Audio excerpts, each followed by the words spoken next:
Hey everybody, welcome to the Conscious Love Show. Whether you are single, you are in a relationship, or you're healing a broken heart, this show is here to inspire you, to remind you how beautiful, lovable, and amazing you truly are, and to give you the practical tools and insights to navigate from wherever you are right now to the loving relationship that you so deeply want to have. My name is Shane Kohler. I'm a certified transformational coach and trainer with over a decade experience helping people release their trauma and open their hearts to love. I've delivered seminars all over the world, coached thousands of people through my online platforms and programs, and every week I'm coming straight to you with the hottest insights and the best teachers around, bringing you powerful resources and profound conversations to heal your relationship with love, dating, and yourself. I'm so grateful you're here, and if it's your first time, welcome. You can count on me to always show up for you with my very best and a commitment to learn and grow myself so I can serve you to my maximum ability. Thanks so much for tuning into the show. I've got some awesome things planned for you today. So without further ado, let's dive in.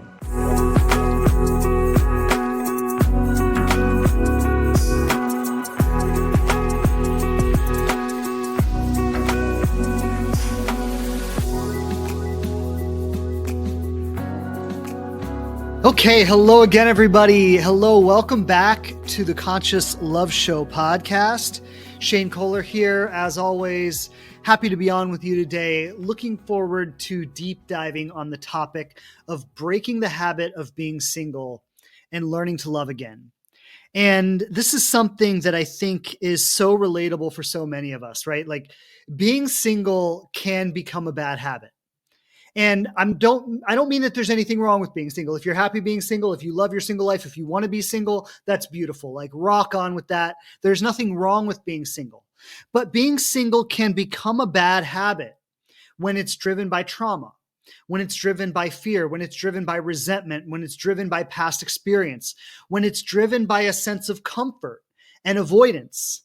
Right. And so I don't mean that being single is inherently a bad habit. Being single can be a wonderful thing, but being single can be a bad habit. And by extension of that, I just want to say this too, because some of you may not always feel like you're single, but what can also be a bad habit is a way of jumping in and out of kind of short-term situationships that never lead anywhere. Right. So we're single or we're wrapped up in some kind of entanglement that doesn't really have long-term potential. And we're kind of hopping into this and hopping out of it. And even that, while it's frustrating and painful and heartbreaking sometimes, there can be a sense of comfort and familiarity in that. Right. And so a lot of us might have these patterns where we're single and we isolate and we never really make connections, or we make connections and we get wrapped up in something, but time and time again, those connections never go anywhere. And these things can become a bad habit, right? These things can become a habitual, familiar, comfortable pattern. And when I say comfortable, I don't mean that it feels amazing. A lot of times these ups and downs feel really painful, but there can even be comfort and familiarity in the pain. And so what I want to talk about today is making the real transition from the habitual familiar pattern, whether that's you've been single for 10 years, whether you crush hard on unavailable men, or whatever that thing is, right? Whatever that pattern is. I want to talk about making a real transition out of that pattern. How do we break that pattern of being single or being in these short-term entanglements or being attracted to unavailable people? How do we break the bad habit that keeps us in these perpetual cycles and transition to something real with long-term potential? And so I think this is a powerful conversation, and this was inspired by a recent share from my community. And I just want to share a little bit about what this person shared, because I think what she was saying speaks so much into what so many feel. And I think it can really highlight today's conversation for us. So I'm just going to read what she wrote. She said, "I grew up fending for myself, and I have been very independent with an I don't need you attitude. I've witnessed and seen some really shady behavior from men. Sadly, I think that deep down I'm resentful, as if every guy is the same. I know that's not true. I get really defensive in relationships, lacking trust, and I believe that I am never enough. I am in a victim role in relationships. I don't like who I become when I'm with someone, so I choose to stay single.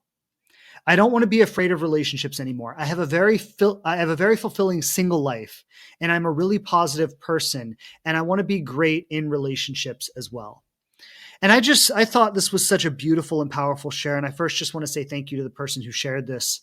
I thought it was such a beautiful and powerful and relatable share. And thank you for your honesty, for your awareness, for your vulnerability. And I think you speak for so many in what you've shared here. And there's a lot here that you've addressed, right? You've addressed being very independent with an I don't need you attitude. And I think that's something that so many of us are forced to adopt. Like I remember myself when, like with my dad growing up, my dad was like the ultimate version of that attitude. I don't need anything from anyone. I mean, I watched my dad end 20-year friendships with someone over a disagreement and like, fuck you, I don't need you. I watched him do this many times. Like my dad would routinely just cut people out of his life. Right. And he had this like ultra independence. And my dad was and is not really a healthy role model in any sense of the word. But I just remember, and I relate very much to what she's sharing here, growing up with this I don't need you attitude. I can do it all on my own. Right. You address the shady behavior you've seen from men. And I know a lot of the women who are listening to this can relate to that. Right. And I want to say I feel you on that. Right. I mean, I grew up, and talking about my dad, like I grew up in a culture of like straight up toxic masculinity. That was my father. And when I say that, I don't mean all masculinity is toxic. I mean the version of it that my father and his group of men embodied was toxic. And it was characterized by righteousness and aggressiveness and a complete lack of empathy and compassion and misogyny and like all the stuff. So, this was the archetype that my dad lived into, and his circle of friends and the men that I grew up around. This is what they all lived into. And so I want to say, like, I know firsthand when women talk about the shady behavior that they've experienced from men, I know exactly what you're talking about. I've seen that. I've experienced it in my past. I've even been that. And so I just want to start with a lot of compassion for those of you who have seen and experienced and been on the receiving end of that behavior. And I also want to say I'm aware that there are a lot of men who feel the same way on the opposite side of the spectrum. Right. And so I think there is a tendency, because for a woman, and if you're in a same-sex relationship, then it can even be with the same sex. But I think, just talking about straight relationships, I think there's a tendency for women to develop a lot of resistance against men. And there's a tendency for men to develop a lot of resistance against women. And the reason for that is because both of them, like our relationships with each other, are incredibly vulnerable, right? When a woman gets involved with a man in a straight relationship, in a heterosexual relationship, that dynamic is very, very vulnerable. And the reverse is true as well. When a man gets involved with a woman, that dynamic is very, very vulnerable.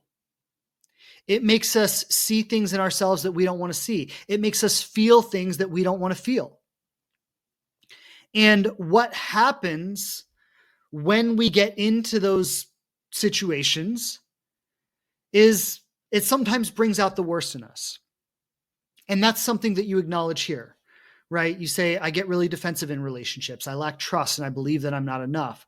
I live in a victim role. I don't like who I become when I'm with someone. And so I choose to stay single. And I love, the person who shared this. I love that you're owning that. And I love that you have this awareness, because awareness is the first beginning of everything, right? Sometimes I'll encounter someone who doesn't have a lot of awareness and everyone else is the problem, right? You ever encountered someone like this where they complain about everyone and everything, and no matter what happens in their life, they're always the victim. Nobody, they're never at fault. It's always everyone else's fault, right? That's a person who has no awareness. That's a person who has no awareness that they are the common denominator in their life. If you're constantly complaining about every aspect of your life, at a certain point, you've got to stop and recognize that you are the one bringing yourself to every aspect of your life. If there's constantly things to complain about in every aspect of your life, you're the one bringing that to all of that. And the reason it's showing up that way, not to say other people don't have a part in it. Of course, other people have a part, right? It's not all one-sided. But if there's occasionally a frustration with someone and generally you're at peace, well, then maybe it's the other person. But if it's always everyone else's fault, there's something to look at. So I say that to say that I love the awareness that you're bringing here. And awareness is the first step to shifting anything in your life. And so to anyone who's listening today, and as we're talking about breaking the habit of being single and learning to love again, what I would first like to point out here, or even if the habit is not strictly being single, maybe the habit is going in and out of these different kinds of situationships and entanglements that never lead anywhere, right? I get involved with someone, I'm attracted to unavailable people, I'm attracted to narcissists, it's whatever, right? But you're getting involved with these dead end kinds of situations over and over and over again. So maybe you're single, or maybe you're in and out of these toxic situationships. But whatever it is, you have a bad habit that is preventing you from making the transition into a long-term committed partnership, the kind of love that you say you really want to have. And so wherever you are in that, and for everybody who's listening today, I want you to just, plug yourself into that dynamic wherever you fit, whatever's real for you. And first, we've got to bring awareness to the situation.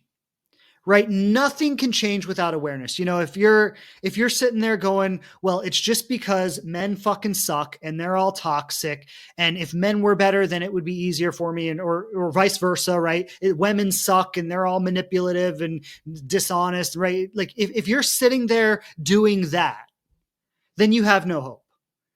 And you're just going to repeat the same patterns forever. And I'm sorry, but that's just how it's going to be.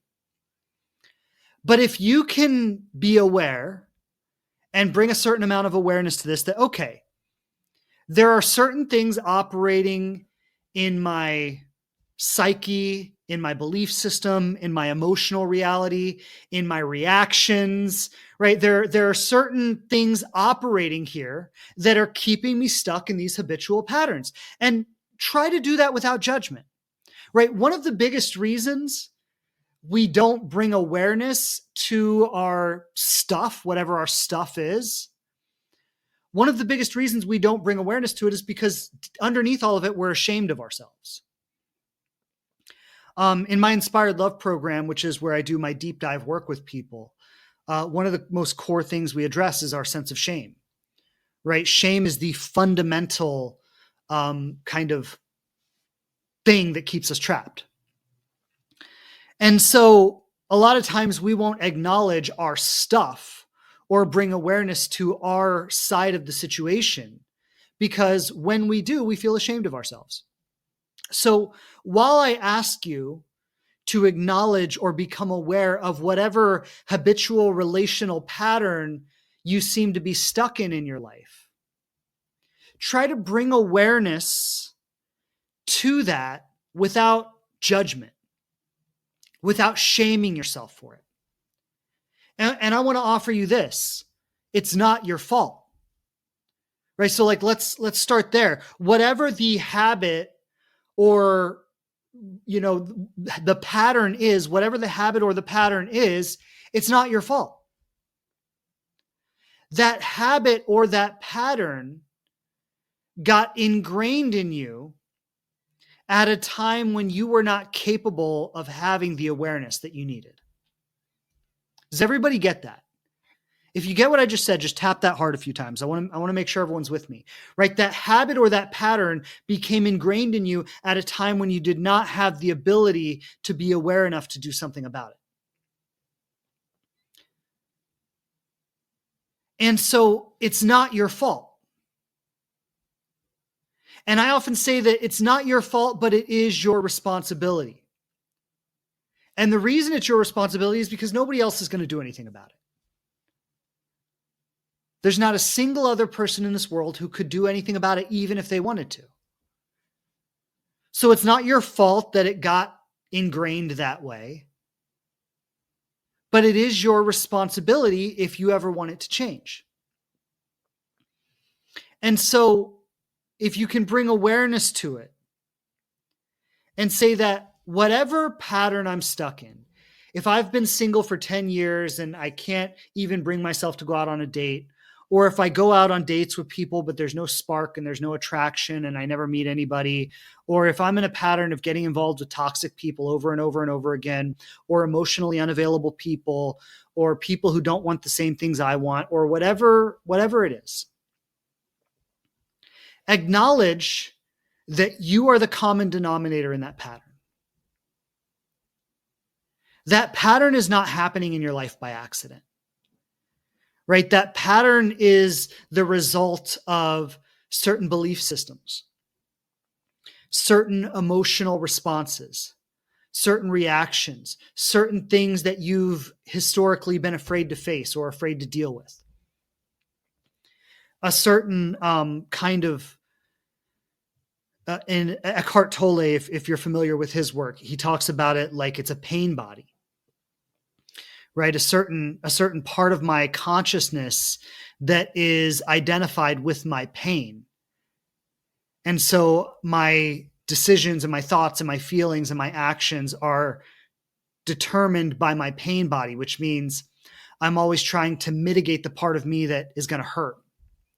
I'm trying to tiptoe through life in a way where I never step on a landmine of something that's going to hurt me, something that's going to activate that pain inside of me. And so whatever the cause is, and I want to say it doesn't even necessarily matter what the cause is, right? A lot of times we'll go back and, well, it happened when I was 5 years old and I took a cookie from the cookie jar and my mother yelled at me and that's when it happened.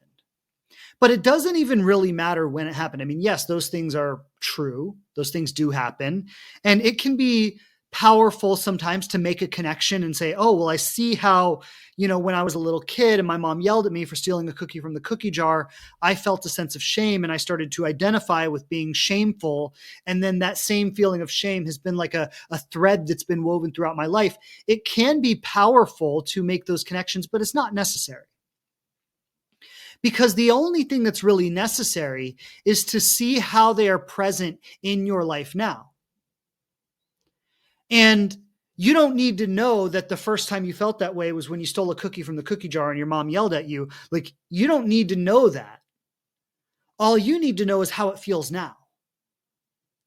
And if you can identify how it feels now, you can heal it. And so the first thing to do is to bring awareness to the fact that I have a certain way of relating with life that is creating this habit. And if there's a certain comfort in, again, being single, I never go on dates or I never engage with people in a romantic way. Or I get involved with people, but they're always emotionally unavailable, or they're always this, or they're always that, or they're always narcissists, or they're always whatever. Recognize that's not accidental, that's strategic. I'm going to say that again.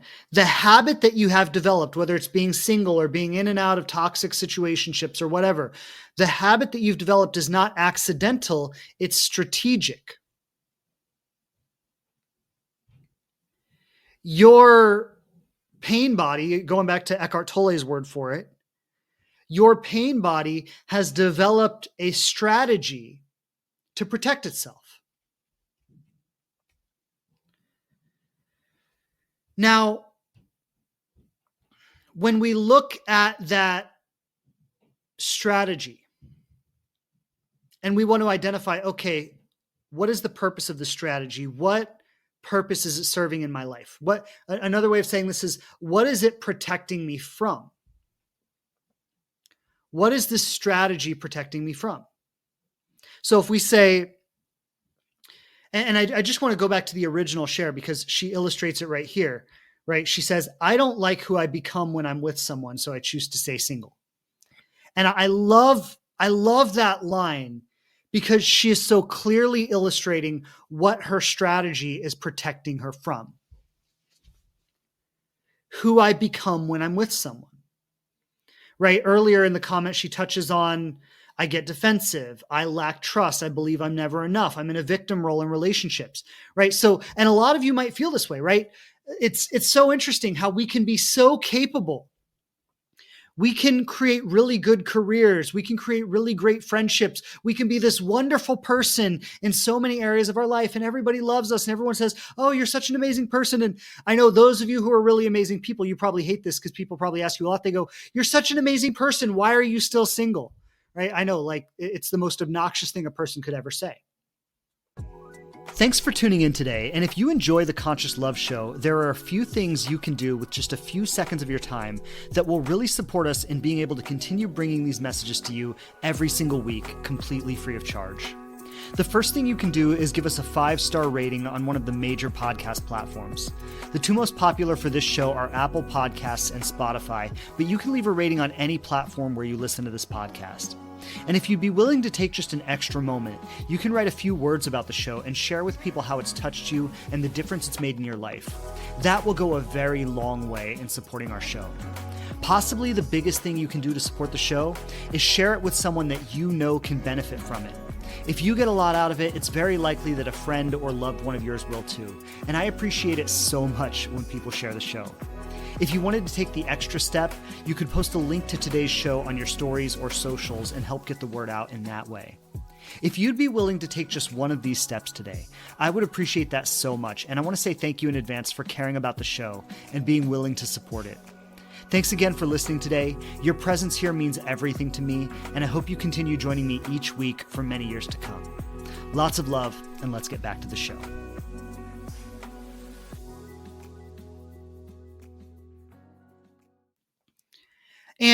But this is why, right? If we're going to answer that question, this is why. It's because we can be so wonderful in so many areas of our lives. We can be so wonderful when we go to work and we're high performing at work, and we go hang out with our family and we're loving and compassionate and wonderful with our family. And, we have friendships and we're a really great supportive friend. And then something happens when we get involved with someone intimately that changes everything. And I've often said this, if you listen to the podcast, you probably heard me say this a million times, where our intimate romantic relationships touch the same places inside of us that our childhood relationships with our parents did. Right? So what happens, I go to work and I'm this responsible adult, and I go out with my friends and I'm this amazing, charismatic adult, and I go hiking and I go boating and I go whatever, right? I do all these things I do, and I'm this amazing, responsible, mature, grounded, wonderful human. And then I get involved with someone intimately, and all of a sudden I feel like I'm 3 years old again. And I have all these chaotic emotions. And really I have all the shame. Right? If we're looking at what is at the core of this, it's shame, right? She talks about defensiveness and lacking trust and believing that I'm not enough. That's all shame. All of that is rooted in shame. So if I'm in a pattern where I stay single all the time and I never date or I never get involved with anyone, the reason I'm in that pattern is because when I get involved with someone, I feel shame. Right? You've been single for 10 years and you don't ever go out with anyone. And then you go out on a date with someone. And you're sitting across the table from them, and there are these thoughts swirling through your mind, and you say, oh my God, what are they thinking about me? Do they think I'm attractive? Do they think I'm funny? Do they think I'm intelligent? Are they judging me? Am I better than their last date? Or am I better than their ex? Or are they going to want me? Are they going to want a second date? Did I just make a fool of myself? Right? Can you see how every thought I'm describing here is rooted in shame? Shame is the idea that I am fundamentally unworthy of love and belonging. right? So we all carry this, and it like, if you look at the way our culture is set up, and I don't want to go into all of that today, but like, look at how many of our parents shamed us into doing what they want. You're a bad girl or you're a bad boy, right? This kind of conditional love where if you do what I want you to do and you be who I want you to be, then you're enough. But if you're anything other than that, there's something wrong with you. And so we get this impression fundamentally as children that who I want to be authentically is wrong. And what I need to be is something else, something other than that. And that's how I'm going to get love. And that's how I'm going to get acceptance. And how many of our teachers shamed us into behaving in class? And if you were the class clown or you were the troublemaker or you had ADHD or something like that, you were always looked at as the one who was wrong. And so we get this sense that who I am fundamentally is not okay. And then we live our lives trying to play into the pretenses that we think other people want to see from us, all the while hiding who we are authentically. And that compounds the sense of shame.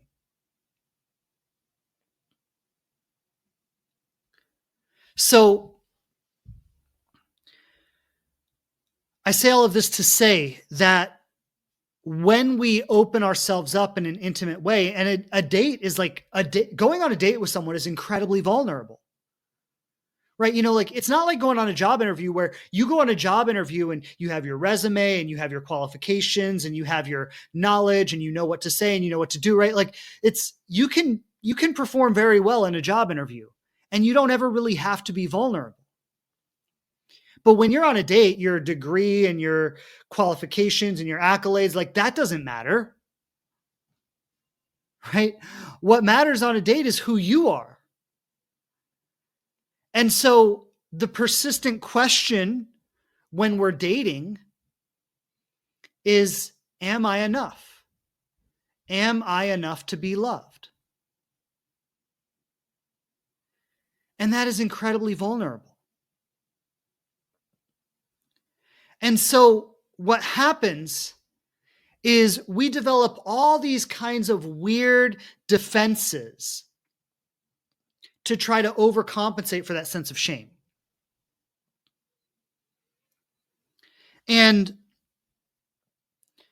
we start to, what do I want to say here?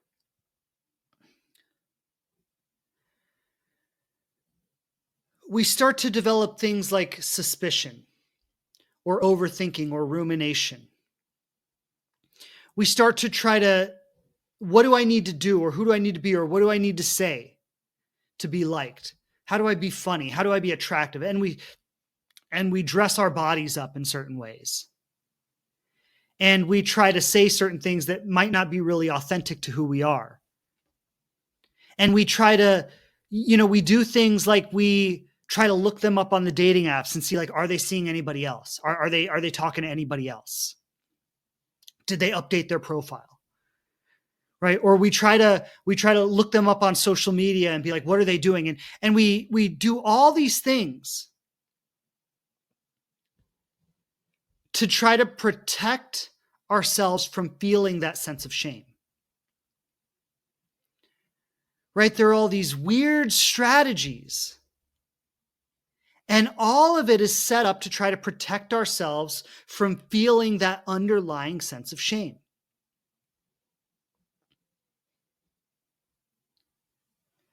And what I want to say, so how do we heal this? Brene Brown, and if anybody has studied Brene Brown's work, she's like probably the top shame researcher.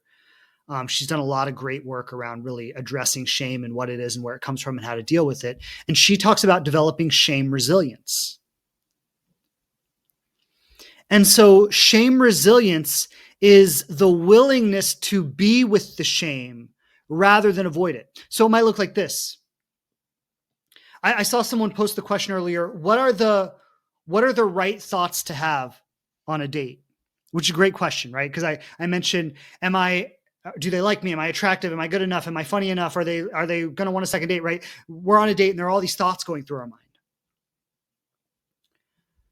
Well, what are the best thoughts to have on a date? Now, I understand this might be an unrealistic ideal, but it's something to work towards. The best thoughts to have on a date are no thoughts,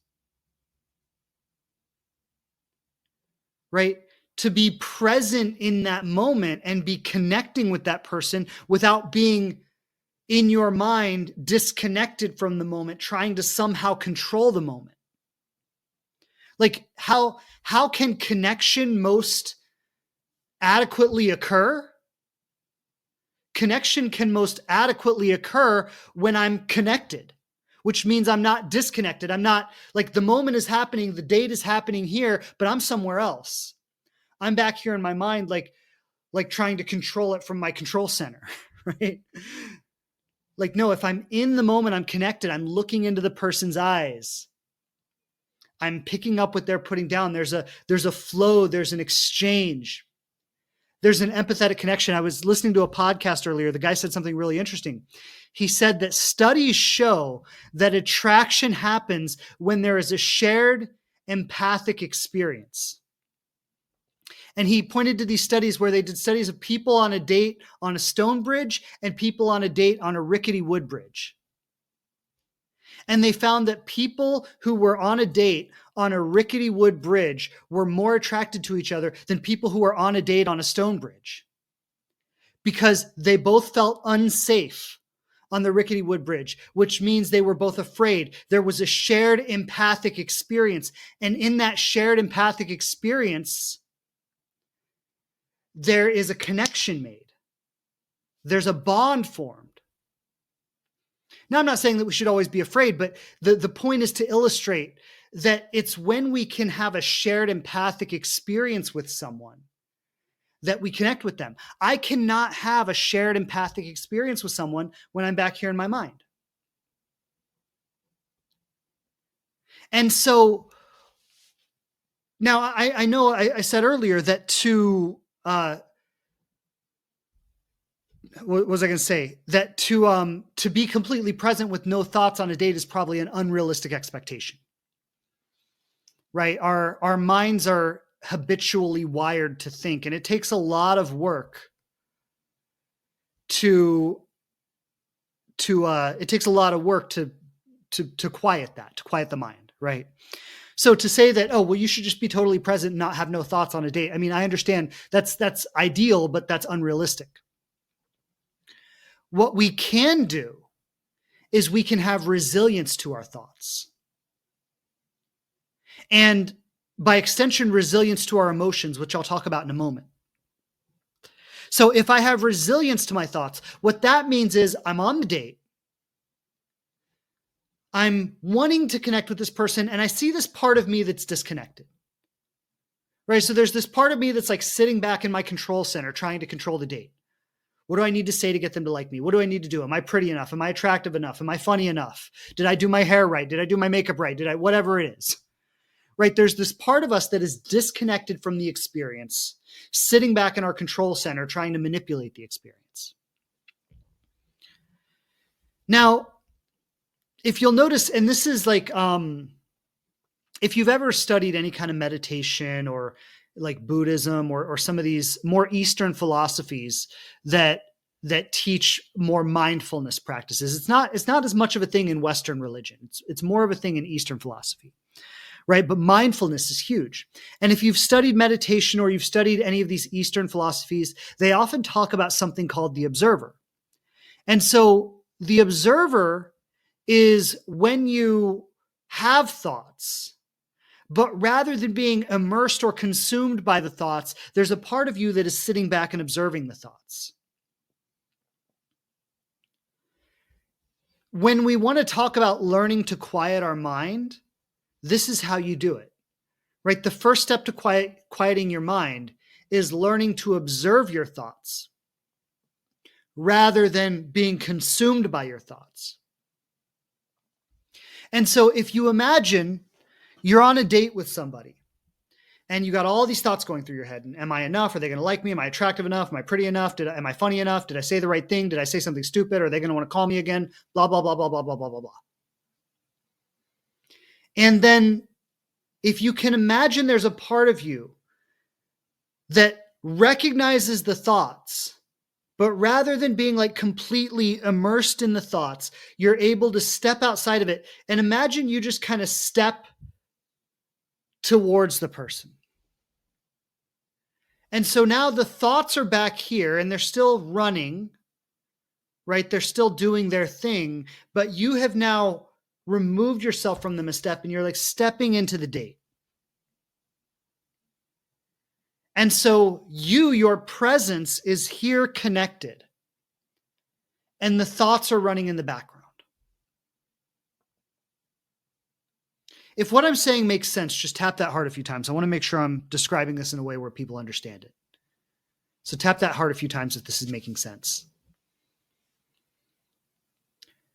Where you can lean into the moment and leave your thoughts behind. They're still there. They don't disappear. But they're not consuming you, right? This is having resilience to your thoughts. This is having resilience to your thoughts. Where your thoughts can be there, but rather than being consumed by the thoughts, you can kind of leave them in the background. Like an analogy that's often given if you studied any kind of meditation, right? An analogy they often give is like, there's the blue sky and then there's the clouds moving through the blue sky.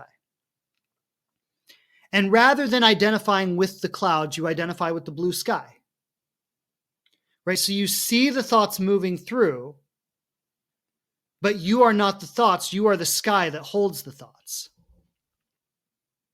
Now, this can work very similarly with emotion, actually, which is probably the next most important thing for us to talk about, because what are all these thoughts generating? They're generating anxiety,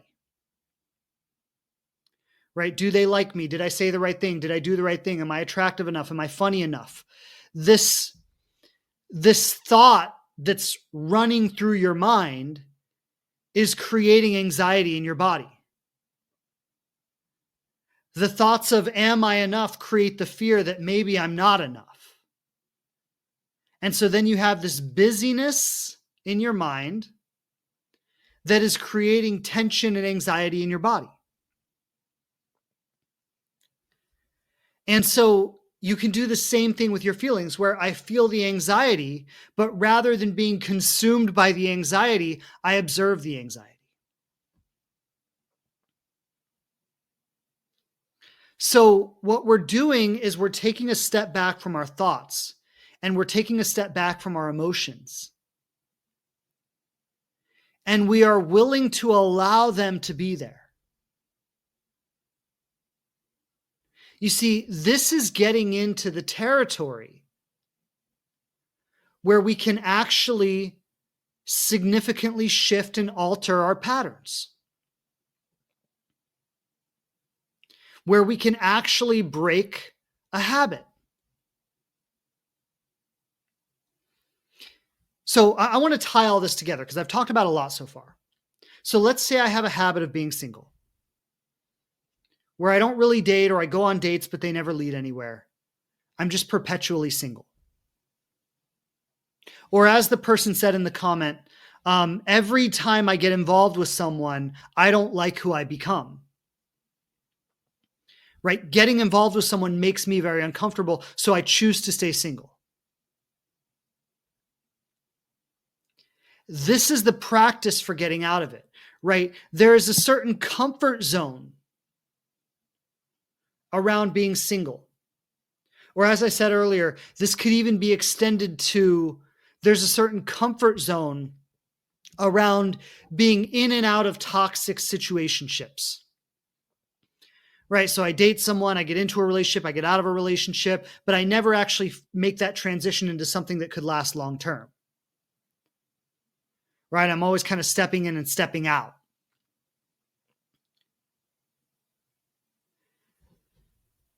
The way we transform that pattern or transcend that pattern is by being willing to experience the things that stay on the things that live on the boundaries of that pattern. right? When I am willing to experience the things that live on the boundaries of that pattern, now I am embracing and creating something new in my life. So if I've been single and I never date, because when I go on dates, they make me very uncomfortable. What I need to do is create resilience to the thoughts and feelings that occur when I'm on a date. And when I create resilience to the thoughts and feelings that occur when I'm on a date, going on dates is not so scary anymore. If I have a certain pattern where I get in and out of toxic situationships, but I never really get into something that is long-term or has the potential for long-term, that's because there is something that happens to me when I get too close to a real committed relationship that causes me to sabotage. Either, and I'll just say typically for most people, the way we sabotage is either by being overly anxious or overly avoidant. And you probably know what your style is.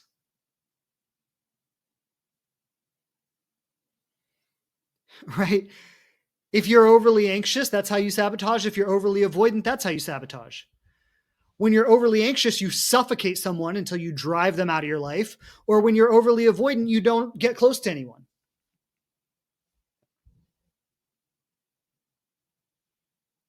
But either way, it's two sides of the same coin. They're two extremes of the same fundamental pattern, which is the avoidance of intimacy. Or you could be both, depending on the situation. But in both of those situations, it's the same thing, right? There is a feeling, there are thoughts mixed with feelings, right? A busy kind of rumination in my mind that creates a certain tension or anxiety in my body. And if I'm anxious, the way I respond to that is by reaching out and suffocating someone until I drive them out of my life. If I'm avoidant, the way I respond to that is by disconnecting and distancing myself from someone. But it's the same internal pattern. Roughly, there are variations to the experience, but fundamentally, it's the same thing happening, and we have two different survival mechanisms in terms of how we respond to it.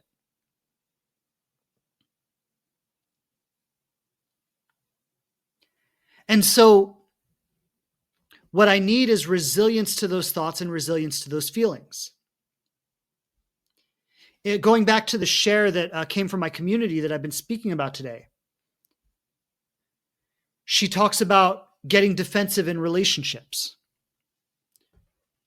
Right? So for anybody who gets defensive in relationships, well, what is that about? It is a way of protecting yourself from the thoughts and feelings that make you uncomfortable. So something happens. Let's just say, I don't know, maybe the person, you've been going on a few great dates and things seem to be going really well. And then the person starts to distance themselves. And I want to say, maybe it's not like an intentional distance, like they're not ghosting you, but maybe they just got busy. Or maybe they just got a little comfortable. And they're not trying as hard, which I'm not saying is a good thing, but it's something that happens sometimes. But maybe they're not intentionally distancing themselves. Things have just changed a little bit, which does happen.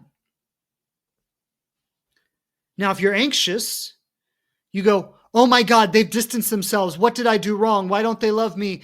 What do I need to do to get them back? If you're avoidant, you go, well, screw them. They want to distance themselves. Fine. Fuck them. I'll just stop talking to them altogether. Neither one is really a healthy response, right? A healthy response would be to say something like, hey, it seemed like things were going really well, and I've noticed there's been some distance lately. Is there something you want to talk about? I thought things were going in a certain direction, and now it seems like maybe the direction has changed. Can we talk about that? I mean, that's a secure response to a shift in energy. And so the defensiveness comes from the unwillingness to be with those thoughts, to be with those feelings. You see, the anxious approach is a form of defensiveness, and the avoidant approach is a form of defensiveness. Right? If I'm anxious, I'm going to defend myself by seizing control of the relationship, by forcing them to talk to me, by demanding a response from them. If I'm avoidant, I'm going to seize control of the situation by cutting them off. Both are really forms of defensiveness, but it's actually vulnerable. Vulnerability is the opposite of defensiveness. Right? So it's very vulnerable to say to the person, hey, I was really enjoying our connection and it seems like something has changed. And I just want to touch base about it. Are you feeling different? Have your thoughts or intentions here changed? Right? And I just want to acknowledge this comment right now. That makes me so scared to even ask such a thing. And that fear and a lot of love and compassion, that fear is a barrier to intimacy. And it's not wrong to have the fear, but what you need in order to transcend the fear is to build resilience around it.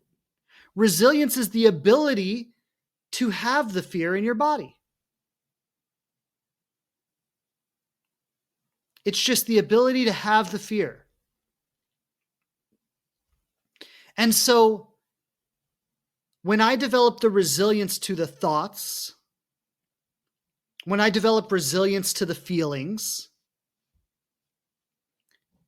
which, going back to what I was saying earlier, resilience is having that ability to observe it without being immersed or overcome by it. I observe the ruminations in my mind. I observe the stress or the anxiety in my body. But rather than being completely consumed by the experience, I'm able to take a step back from it and just notice that it's there. A great analogy here is the way like a loving mother would hold her child. Right? The child is scared and crying and throwing a tantrum or whatever, and the mother can just wrap that child up in her arms and say, it's okay, I got you. Can we do that for ourselves? When we're stressed out, when we're anxious, when we're ruminating, when we're afraid? Can we just wrap ourselves up in our own arms and say, it's okay, I got you? That creates security. And so when you're able to be with the thoughts, to be with the feelings, then you have more capacity in a relationship. Another way to put this is that when the thoughts and the feelings are not throwing you into a reaction, right? So these uncomfortable thoughts and feelings are throwing me into an anxious response, or they're throwing me into an avoidant response. When I can create a little bit of space between the thoughts and the feelings and the response they throw me into, that's where consciousness lives. That's where awareness lives. And in that awareness, I can say, okay, I feel uncomfortable, but I don't want to respond to this discomfort the same way I always do. Right? I don't want to start suffocating this person until they just stop talking to me altogether, which might be my habitual historical pattern. I don't want to be a victim to this situation, which is maybe my historical pattern.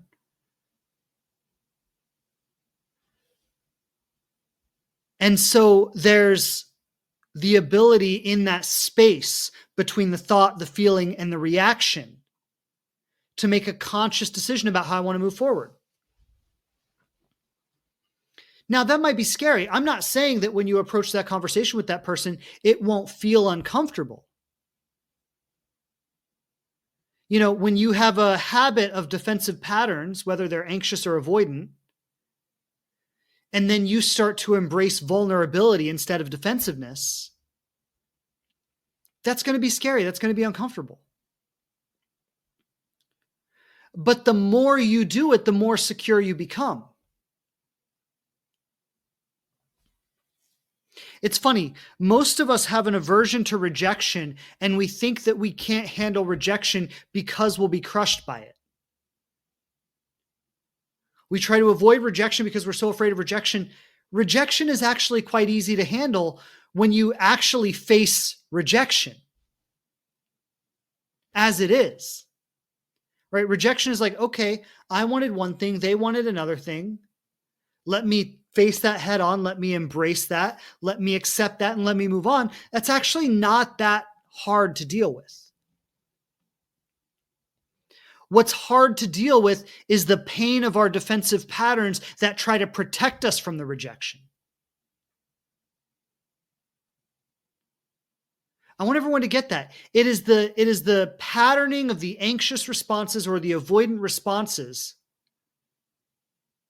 or the disorganized responses that kind of vacillate from one extreme to the other. It is the pain of those responses that cause our suffering, not the rejection itself.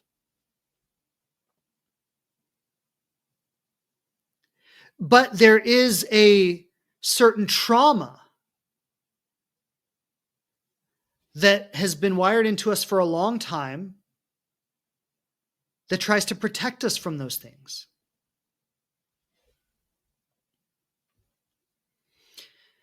So here's what I want to say, is that true change comes through experience. And I'm going to call out all of the personal development junkies out there right now, because I want to point something out. So those of you who love to read books and love to listen to podcasts, that's wonderful. I love to read books and listen to podcasts too. I'm not saying that's a bad thing. But listening to podcasts and reading books and taking workshops and things, that doesn't in and of itself create lasting change. And the brain and the nervous system is very strategic about protecting itself.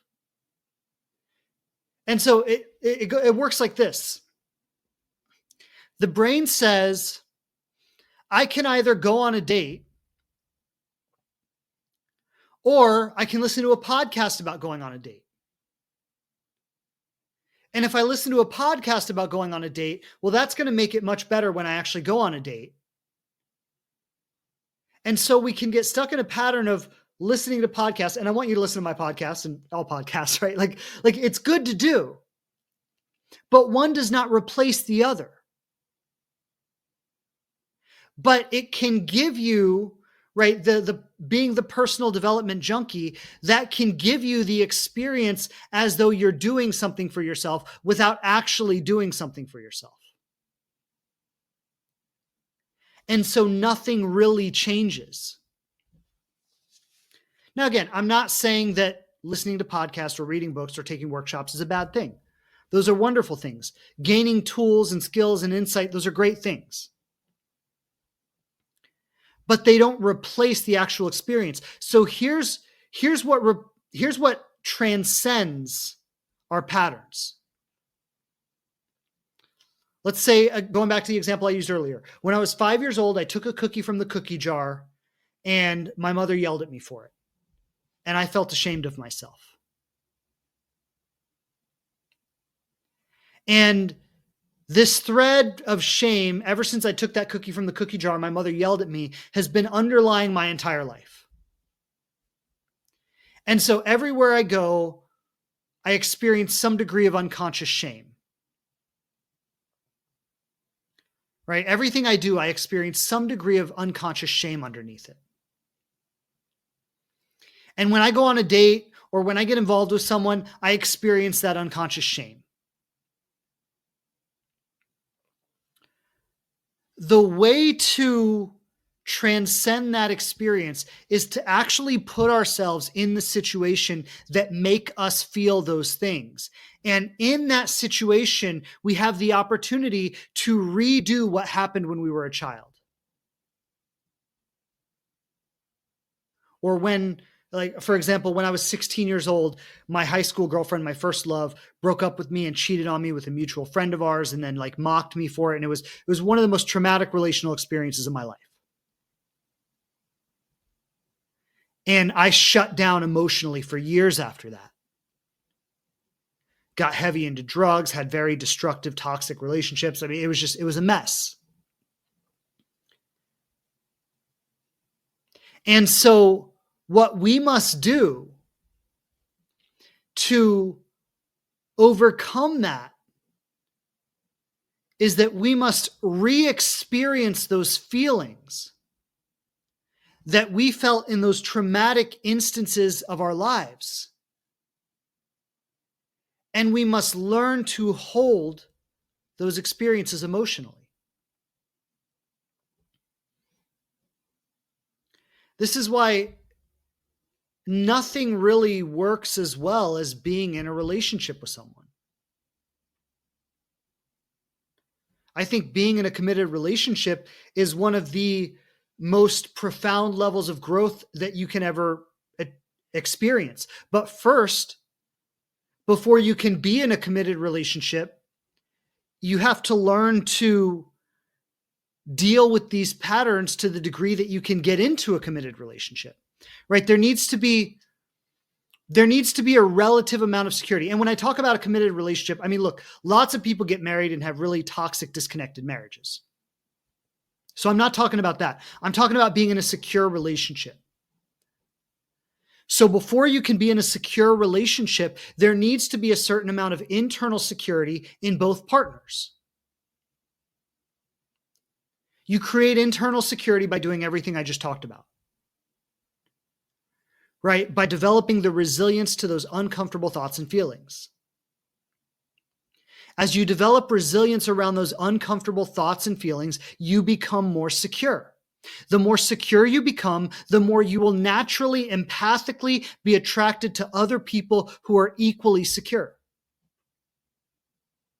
You'll get involved with someone, there will start to be all these insecure patterns. If they're highly anxious or they're highly avoidant, you'll be like, I'm not really feeling this. You'll naturally pull away from it. When someone's secure, you'll naturally lean into it. The relationships that you find yourself leaning into or leaning out of are reflecting your own internal state of security.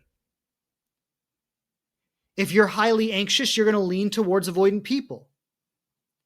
If you're avoidant, you're going to lean towards anxious people until they get too anxious, then you're going to pull back. Right? That is the way consciousness tries to find balance.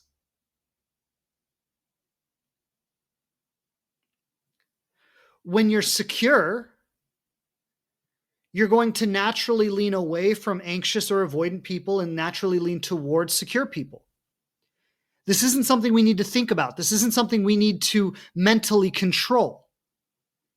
It's something that we naturally gravitate to based on where we stand emotionally, based on our own level of internal security.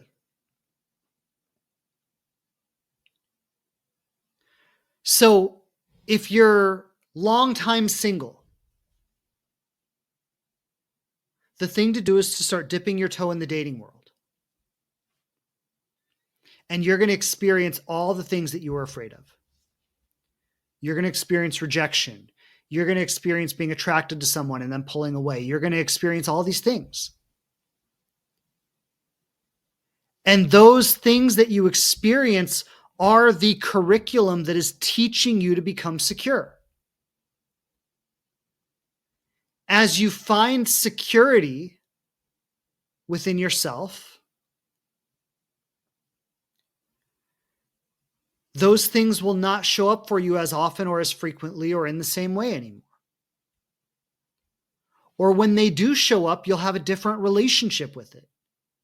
It won't have the same pull that it used to.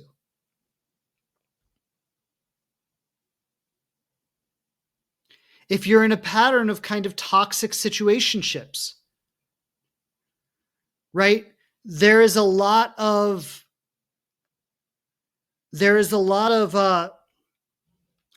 there's a lot of different kinds of lessons that you are learning in those, right? Could be things around boundaries, around speaking your truth, around clarifying what you want, around walking away from things that don't serve you, around speaking your needs and asking for your needs, around dealing with the dichotomy of being together with someone and then being separate with them, right? You spend a date or an evening or a weekend with someone and you come together and then you come apart. And there's a certain emotional resilience you need to develop between bridging the gap between being close to someone and being distant from them, right? You come together and then you come apart. There's an interdependence that you need to develop, distinct from being codependent, where you just need to be with them and be with them and be with them. So all of these things that we encounter are the curriculum that are giving us the opportunities to learn to be more secure.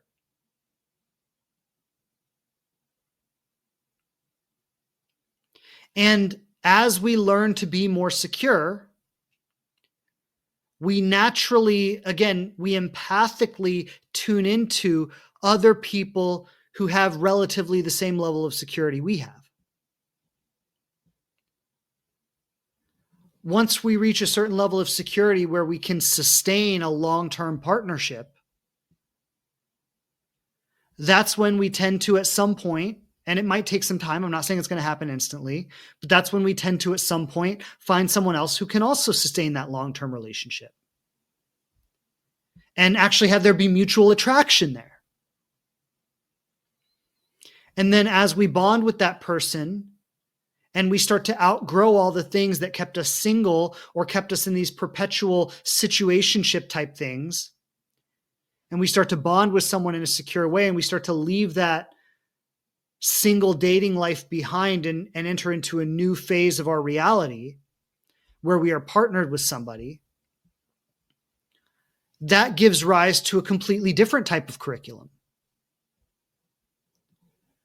where we start to face levels of intimacy that we could have never faced when we were single and dating, or in and out of different kinds of short-term connections, or even in a long-term relationship that was isolating and disconnected. Right? There are a lot of those where people get married and they'll spend 20 years together, but they're never really intimate with each other. Those are all just different ways of avoiding intimacy. So this is what I want you to take from today's conversation. I want to really boil it down to a few simple points. Wherever you are right now, if you've been single a long time, if you're going on dates and you never get past a first date, if you've been in and out of situationships and you get attracted to someone and you have these hot, heavy romances that just crash and burn. Wherever you are right now, and there's no judgment about any of this, it is all okay. It's all okay. If you're in the beginning stages of a relationship that might be long-term and you're navigating like all these uncomfortable feelings about where is this going and can I trust this? And like wherever you might be, it's okay to be there. That's the first thing I want to say. There's nothing wrong with being anywhere. The second thing I want to say is that recognize wherever you are and whatever you're experiencing is giving you a perfect curriculum to learn to be more secure in that experience. Right? The universe, your own divine wisdom in connection with the universal wisdom has orchestrated a perfect learning environment, giving you exactly what you need to become more secure. And just like when you learn everything that you need to learn in 4th grade, you graduate to 5th grade. Right? The same thing is happening here. When you integrate the lessons that are being offered to you in this season of your life, you will effortlessly graduate to the next season.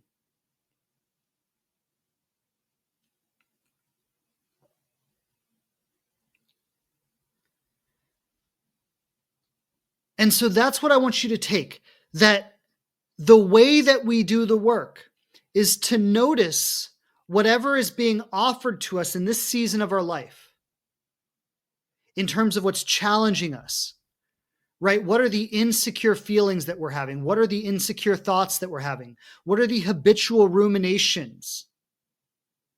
What are the habitual roadblocks that I come up against time and time and time again? And all you need to do, like, it's very simple. All you need to do is develop mental and emotional resilience to these experiences. When I say mental and emotional resilience, I mean the resilience to be with them rather than run from them. I have an uncomfortable emotion in my body. It's an abandonment wound. It's a wound of rejection or a wound of unworthiness, or something gets triggered inside of me. And throughout my whole life, I've tried to manipulate and control and hide from that experience. Instead of doing that, I am going to choose to be with the experience. And in choosing to be present in that experience, not run, not avoid, not hide, I am able to integrate the lesson. I am able to find security within the insecure feelings and thoughts of my life. In just simply doing that, I become a more secure human, which effortlessly translates into being able to create more secure relationships.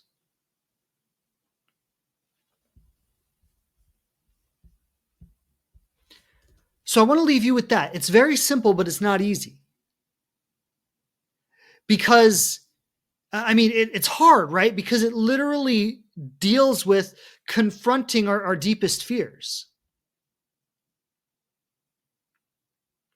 But the simplicity of it is that we face it and we learn to be with it rather than running from and manipulating and controlling and protecting ourselves from it. If somebody's going to leave me, I let them leave and I deal with the experience of being left and learn to find security within that insecure experience rather than saying, no, don't leave me, or why did you leave me, or I have to try to get them back.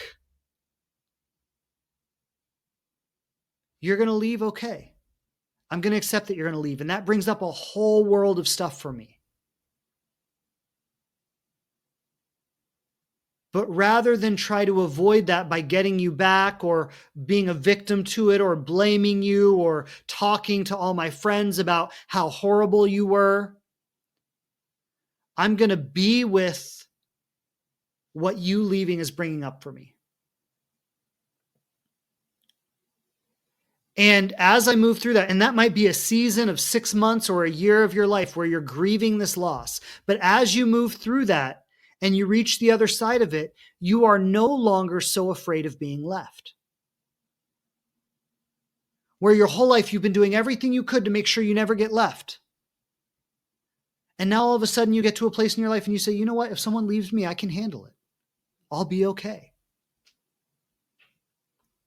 And that changes everything. So thank you for being with me in today's conversation. This is a great topic. And I want to say thank you to the original share that sparked this topic.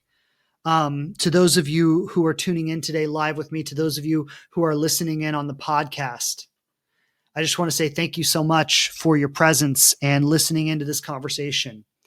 And with that, I want to open up for a few questions. I'm going to start with this question from Shelly. Where is it? Let me find it again. Okay.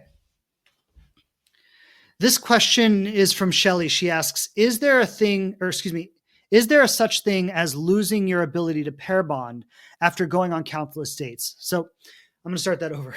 Shelly is asking, is there a such thing as losing your ability to pair bond after going on countless dates? The ability, no. I think the ability is something that's always accessible. But what I want to say is there is a such thing as becoming so jaded, as becoming so resigned, as becoming so defeated. That is a thing. And so it's all about the story, the internal story that you're living in, right? If you're living in a story of being jaded and exhausted and I try, but it never goes anywhere. And just think about that. Like, falling in love is a vital thing. It's like a juicy, it's like some of the most alive you can be is when you're falling in love. So if you're exhausted, if you're jaded, if you're disconnected, if you're protective, if you're resigned, that is not falling in love energy. And a lot of people, like, we live in a production world, right? Where we put a lot of value on production. So a lot of people try to date like it's their job, right? I'm going to go on 3 dates a week until I meet someone. And then they end up getting exhausted and resentful and jaded. And like, it doesn't necessarily work. Like, love is not controllable. And our ego likes to control things, right? So many of our lives are set up so that they're controllable. Our finances are often controllable. Our, everything we live in a way that's predictable and where we can depend on certain outcomes and all of this. So we try to live in a certain way where there's nothing uncertain. There's nothing out of our scope of control. But love will always be outside of our certainty or our scope of control. And if you're finding that ability to bond with people, that if you're finding that you're losing that ability to bond with people, I would say take a break from dating and fall in love with your life again. And I want to say this especially for women who are dealing with a biological clock and they're thinking like, I need to meet someone soon because if I don't, then I'm going to run out of time. And I hear you. And like, look, my wife is 43. We're trying to have a baby right now. Right. So I hear you and I know how real this is. And I have a lot of compassion for that. But trying to force an outcome because you're living in fear of a certain time frame, like, that doesn't help. That only makes it worse. So if we want to fall in love, we've got to live like this juicy, vital experience of life. We can't be resigned and frustrated and jaded and exhausted and think that we're going to fall in love. Another thing I'll say is I was listening to a study on this today, and I thought it was really powerful insight, is that love is, or not love, but falling in love is primarily a dopamine response in the brain. And it doesn't last forever. And the dopamine response is not the same thing as long-term love, but the experience of falling in love, that kind of euphoric magic that happens when you meet someone and you have that, beautiful mountaintop kind of experience with them, that is primarily a dopamine response in the brain. And most of us, or I shouldn't say most of us, but a lot of us are dopamine depleted because of social media, because of, and this may be more so for men, but not entirely for men, is pornography, because of like things like watching murder shows on Netflix and like all of these like high intensity things, the flashing lights and like all of this all triggers dopamine. We live in a world where everything is constantly designed to trigger dopamine responses inside of us to keep us addicted to it. Like, our phones are literally devices that are dopamine generators that live in our back pockets all the time. And so a lot of us are dopamine depleted. And so I think to be really available to the experience of falling in love, part of that is to, how do I want to put this? I mean, like, the simple term would be dopamine detox. But what I really mean by that is like, spend time in nature. Spend time in quiet, like turn off the TV, turn off your phone, like stop watching porn, like all this stuff. And I'm not even saying that all of that's inherently bad. What I'm saying is it depletes our ability to have dopamine naturally triggered by the experiences of our lives. Right? It depletes that ability when you're on a date with someone to be really fired up by that date.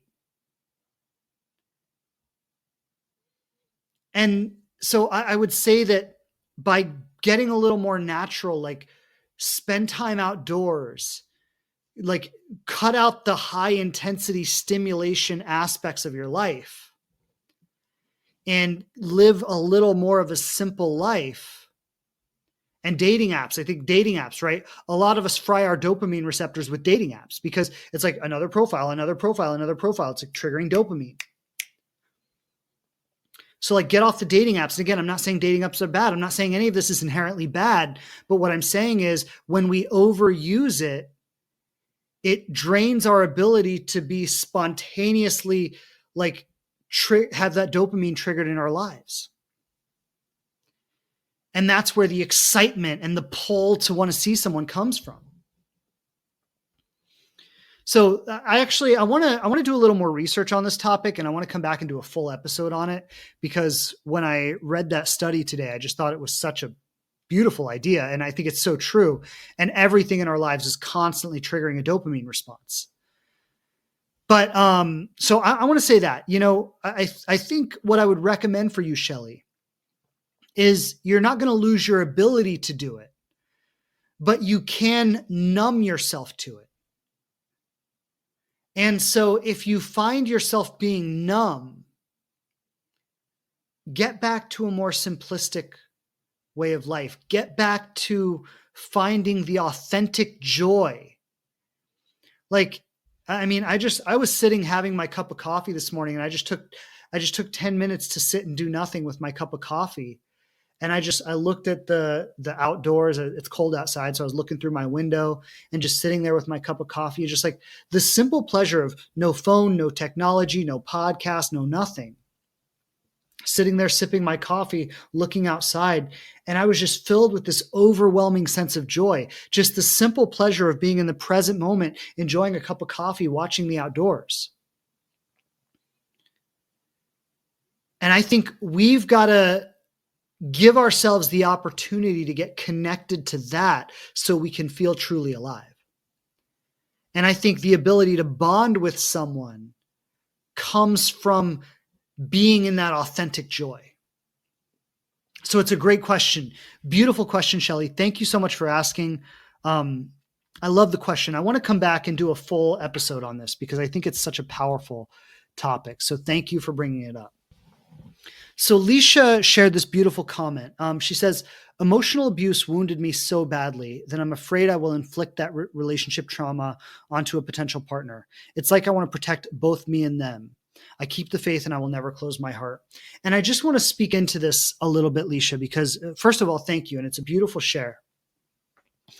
And there's an element here, and I don't know if you feel this or not. You can let me know if this resonates. But there's an element here of like, there's something broken in me, right? I'm wounded so badly that I'm going to reflect that trauma onto a potential partner. And I want to say it's totally valid if you're hurting, if you're wounded, if you're healing, to take time for yourself. I'm not saying you need to jump into a relationship. But what I want to address is the idea that there is something wrong with me and therefore I need to protect other people from myself. I think everybody is bringing some kind of relational trauma. Everybody. Like I look back to when I got together with my wife and we both brought relational trauma. And did we hurt each other with it? Yes.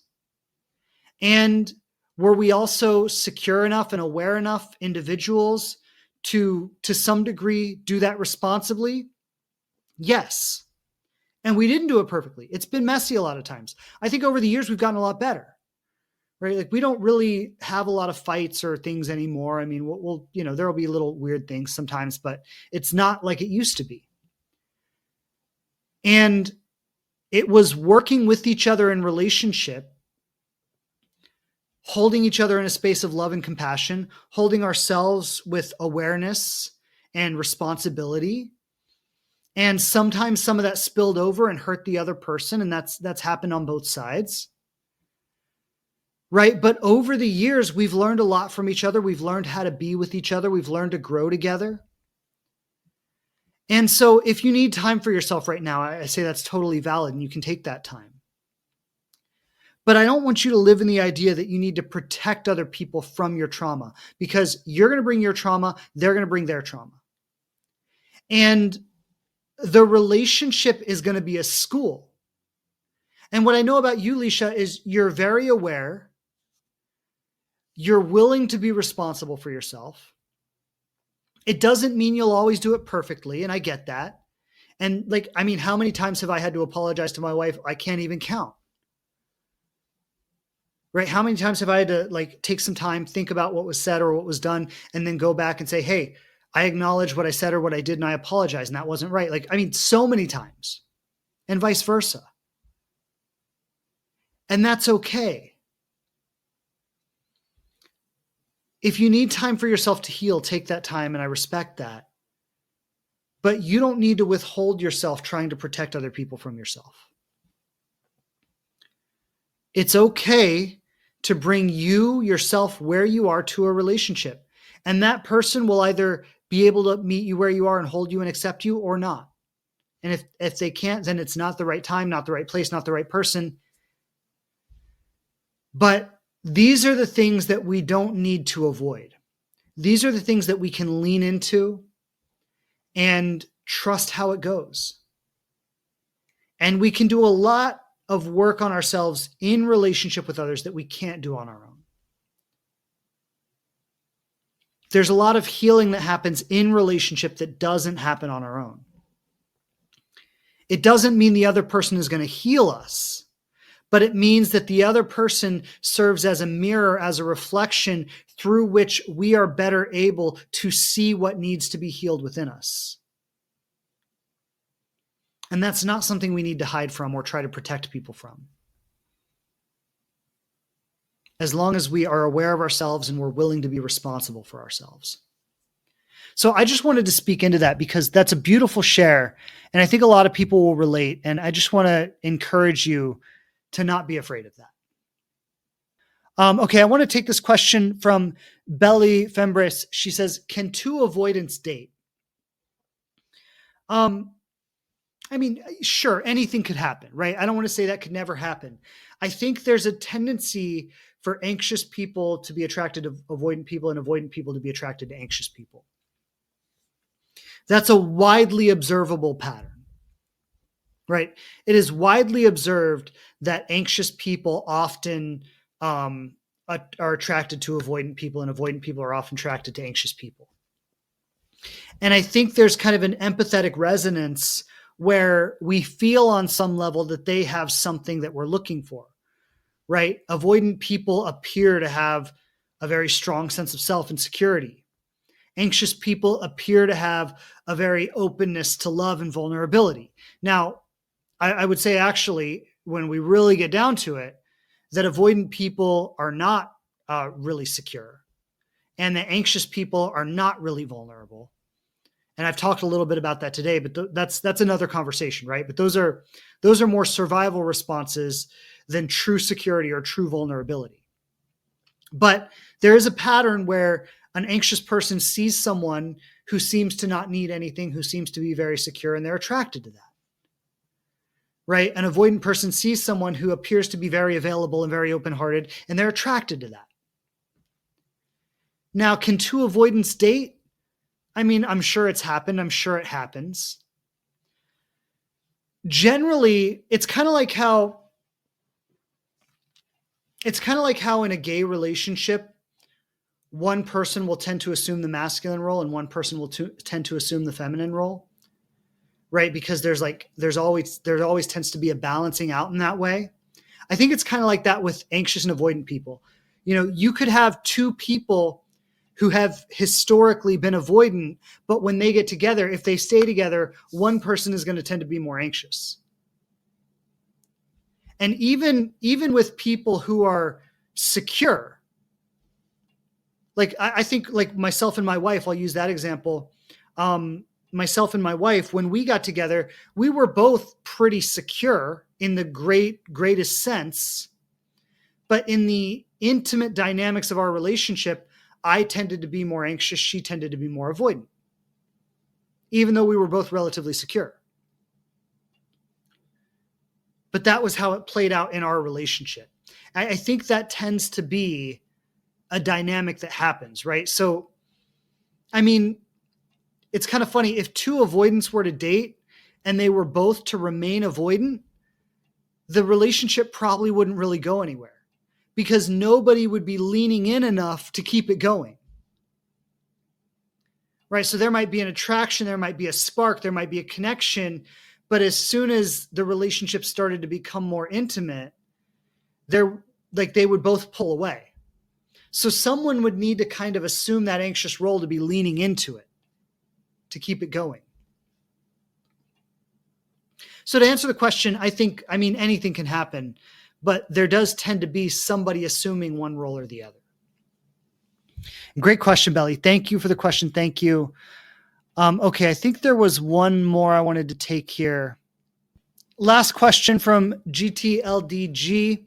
How would you go about meeting people? And I love this question. I think it's a great question.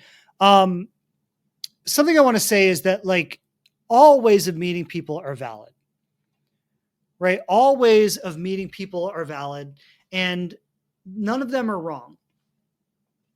But if there's a method that is exhausting you, it's also okay to take a break from it. A lot of people are kind of addicted to dating apps and they use them in a way that is not healthy, right? And they don't really lead anywhere. They have a lot of conversations. They might go on a lot of dates, but they're not really getting anywhere, right? And so if that's your relationship with it, it's okay to step back from it. Maybe spend 2 years off of dating apps, trying other things, and then maybe you come back to it, you have a whole different relationship with it. Dating apps are a valid way to meet people, but I think you need to have a healthy relationship. It's like social media is not a bad thing. I'm on social media right now. So are all of you who are with me live today. Social media is not a bad thing, but if you have a toxic relationship with social media, it'll really seriously fuck up your life.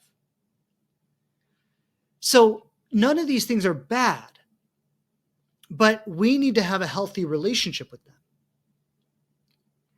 And so what I want to say to this is that I think there are a few great ways to meet people. Dating apps are one, and I've already talked about kind of the pitfalls of that. You can meet people through friends or going out to public places, and all of that's great. I think the best way to meet people organically is to do things that you're passionate about. I have a client, female client, who loves to fish.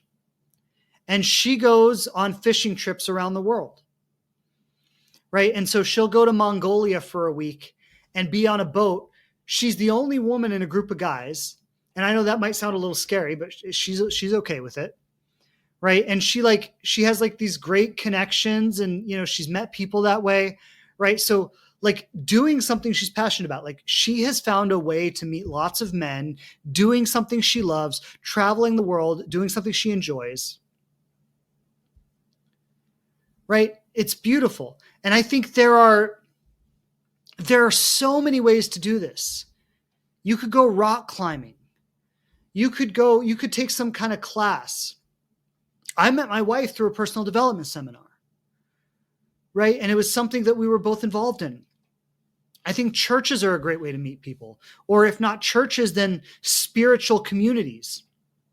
I think yoga is a great way to meet people. I met so many people in yoga, and I did yoga for years. I was very into it. I got my teaching certification, everything. But, and I want to say this, I never really met anyone going to yoga classes. But when I found a school that I loved to be a part of, and I did the teacher training through that school, I made so many friends. This is when I was single. I met a lot of women that way. I made a lot of male friends. I found a heart-centered, soul community through yoga. There's so many ways to meet people by following your passion. And I think we get so caught up in the idea of meeting someone that we forget to live a life that we love. And so, of course, we could say, well, my passion is writing. And so I like to sit at home by myself and write. Well, you're probably not going to meet anyone sitting home by yourself and writing. But you could get involved in writing communities. You could join a book club, or you could join online discussion forums, or you could go to things like Toastmasters, where you like write speeches and then deliver them in public. And all of a sudden you're connected to communities of people who love doing the same thing you love doing. And what's great about meeting people through forums like this is you already have a common ground for discussion. You have similar interests. You're on a similar wavelength. It's not weird to talk to someone if you're at some kind of event, right? I have a friend, she's involved in like nonprofit charity organizations. And so several times a month, she has like 3 organizations that she's part of. Several times a month, she goes to these public events with hundreds of people there, and they all have a common connection, a common interest, right? Like they're all involved in something together. So and this woman is married, and I want to say the reason she's married is because she's a very social person and she does things like this. So it's really easy for her to meet someone, but she's married. But like, even if she were single and she were to go to these events, like she sees a man there that's attractive or seems interesting or whatever. She could walk up to him and be like, "Hey, I'm so-and-so. What's your name?"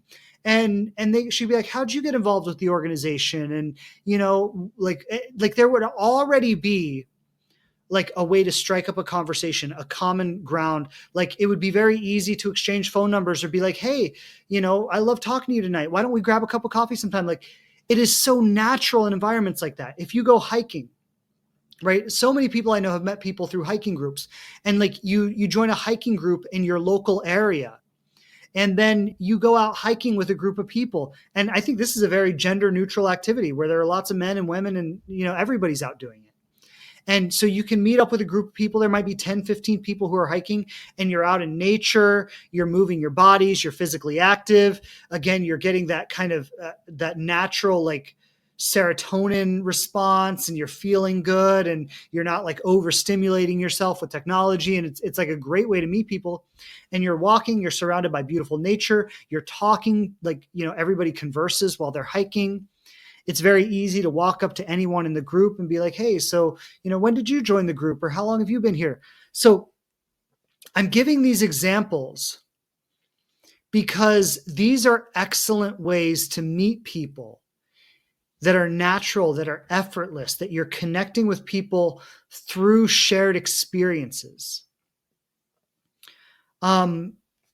I could keep giving examples. You can join travel groups, right? You could join, there's so many things, like whatever you can imagine doing, whatever you love to do, there is a group of people somewhere in the world right now getting together and doing that thing together.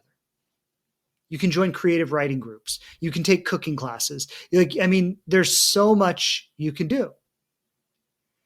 And I could keep talking about this all day. I'm not going to go down every rabbit hole with this, but what I want to say is, all ways of meeting people are valid. Dating apps are valid. Going out with your friends is valid. Going to different things is valid. But I think finding things that you're truly passionate about and finding ways to get involved and engaged in those kinds of activities in a public way is one of the best ways to meet people. And the great thing about that is you're not doing it to meet someone. You're doing it because you love doing it. But in the back of your mind, you can have the awareness that, hey, there are people around and I'll likely meet someone this way. Last thing I'll share about this is like, when I met my wife. And so this is when I was single and dating. And I was largely involved in this personal development seminar company. I would largely like participate in their activities. Imagine like Tony Robbins, that kind of thing, right? It wasn't Tony Robbins, but similar type of format. I would largely be at their events. I ended up becoming one of their trainers and leading their seminars. And I was very involved in that. And that's actually how I met my wife. I was also very involved in yoga. I did 2 yoga teacher trainings, and I got very involved in a yoga school that had a very tight-knit community. I made a lot of friends through that. I used to go to like spiritual satsangs and things. I would go to things where like someone was giving a spiritual talk. And so we would all go to like a yoga studio or something like that. And we would sit and listen, and someone would give a spiritual talk, and then we would discuss it afterwards. And a lot of times it'd be like, "Hey, do you want to go get lunch? Or do you want to go get dinner after we sat and listened to this thing?" Right. What else was I involved in? I'm just trying to think of everything.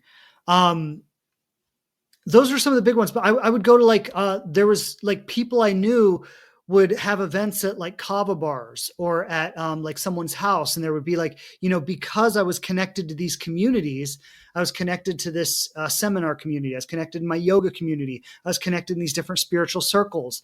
And I would always get invites like, hey, we're having a get together at my house, or we're doing a Reiki circle, or different kinds of things. So there were always invitations to go to different kinds of things. And I would just go to these events and there were always new people there. And so like, I never had a hard time meeting people. My experience of life was everywhere I go, there are amazing people everywhere. I'm not attracted to all of them, but occasionally I meet a woman I'm attracted to. And when I do, I strike up a conversation with her and see what happens. And so that's what I want to say, is that get connected in your community, doing things that you're passionate about. And that is going to lead you to people who share similar passions, similar ways of thinking and feeling and operating in the world. And that's going to give you an incredible foundation for not only romantic relationships, but friendships. And friendships lead to romantic relationships.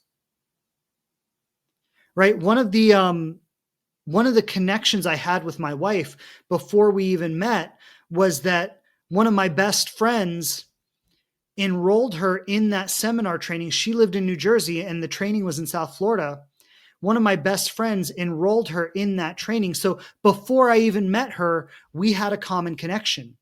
So when she came, he told me like, yeah, I met this woman at a coffee shop in New Jersey. I enrolled her in the training. She's coming down to do it this week. Before she even showed up to the training, I already knew about her. I already had a connection to her because I was involved in my community and I was making friends. So I think there's a lot to discuss. I could do a whole episode on just this topic, but I think I've said all I can say about that today. I want to thank you for the question. I want to thank everybody for being on today. This has been a powerful discussion and really enjoyed diving in and exploring this with everybody. Lots of love. Make sure to subscribe to the Conscious Love Show podcast. If you're just tuning in, you missed the full episode. This episode will be uploaded tomorrow morning. You can subscribe to the Conscious Love Show on all major platforms. So make sure to do that. Big love and blessings to all of you. It's such a pleasure to be here. I'll be back next week. Lots of love, everybody. Take care. Talk to you soon. Bye.